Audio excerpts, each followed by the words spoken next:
السلام عليكم. النهاردة أنا بصور لكم الحاجات بتاعت حفيدي سليم اهي. ده الشكل الأولاني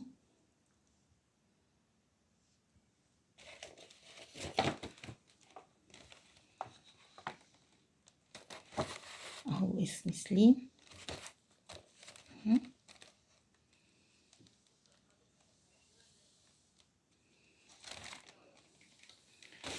ده أول شكل، احنا مش جايبين كتير على عدد كل أسرة بتاخد حاجة منه.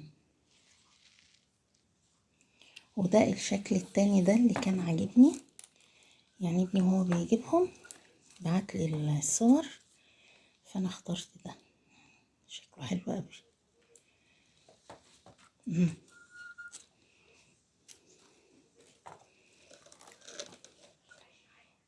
ده الشكل التاني ومكتوب سليم.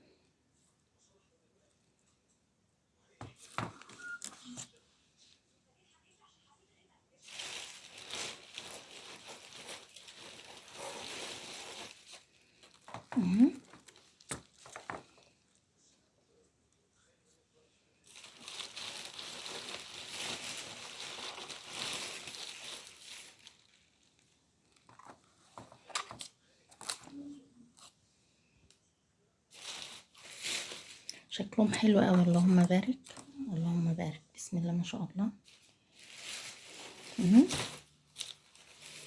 موطيه صوتي عشان لومة نايم اهو. ده سليم اول حفيد ليا.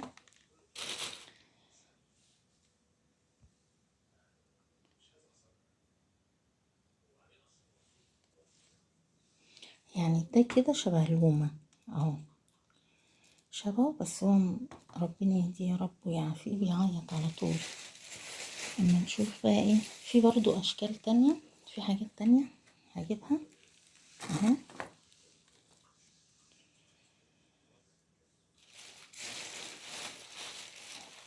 احنا مش جايبين كتير.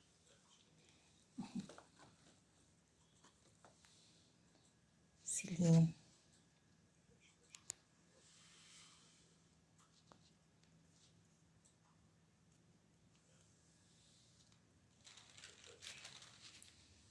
هجيب لكم الشكل التاني، ثواني.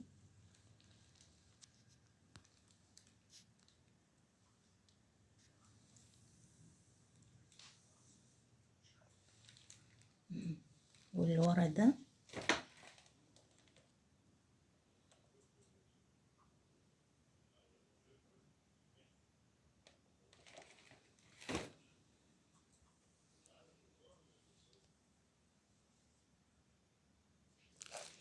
كده بقى. ده الشكل الاولاني اهو، تحفة.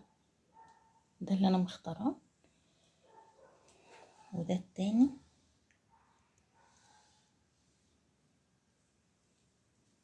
وده بقى ايه التالت، مصحف مكتوب عليه سليم اهو.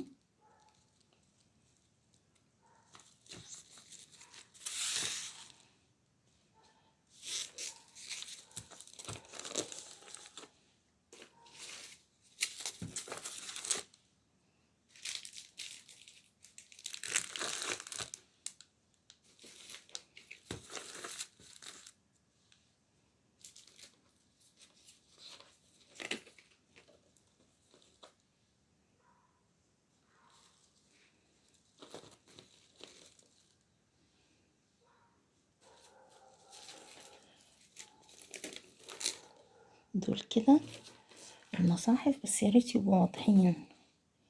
يعني انا برضو المصحف عجبني، بس مش عارفة بقى الكتابة اللي فيه هتبقى واضحة ولا ايه. وفي شكل تاني برضو منهم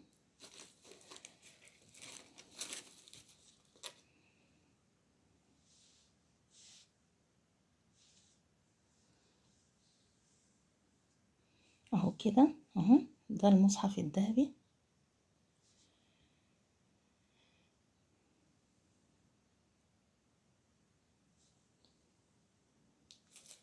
وفي ده كمان الشكل ده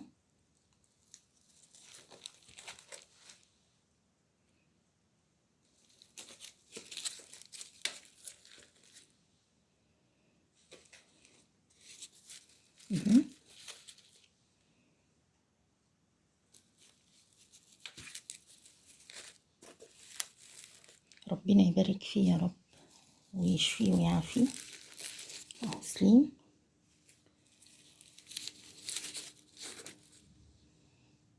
انا مطيه صوتي عشان نايم بالعافيه يعني، من امبارح ما بينامش. الله يعافيه يا رب. اهو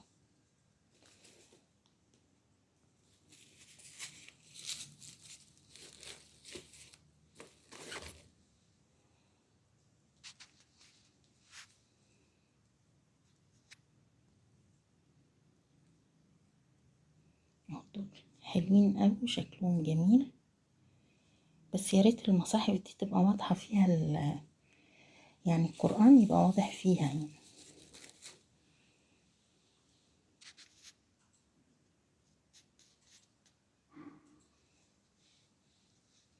بس ربنا يبارك فيه يا رب. والفيديو الجاي كمان هوريكم واحنا بنعمل الحاجات بتاعتنا واحنا بنعبي الاكياس اهو. وهعمل لكم فيديو جميل جدا جدا، عبارة عن بيضة كبيرة قوي من الشوكولاتة. انا شفتها بره الاجانب بيعملوها، فانا هعملها وهيبقى جواها حاجات جميلة قوي. دي تبقى للاطفال، وممكن اغلفها، هي المفروض تتغلف بسلوفان، بس انا هعمل لها بقى تل زي ده كده. لو ما لقيتش سلوفان مناسب هعمل لها تل او علبة شفافة. خلاص. ده اجمل فيديو انا عملته في القناة، ومطية صوتي عشان سليم تعبان ما بينامش والله. فالفيديو الجاي هيبقى اجمل، واستودعكم الله.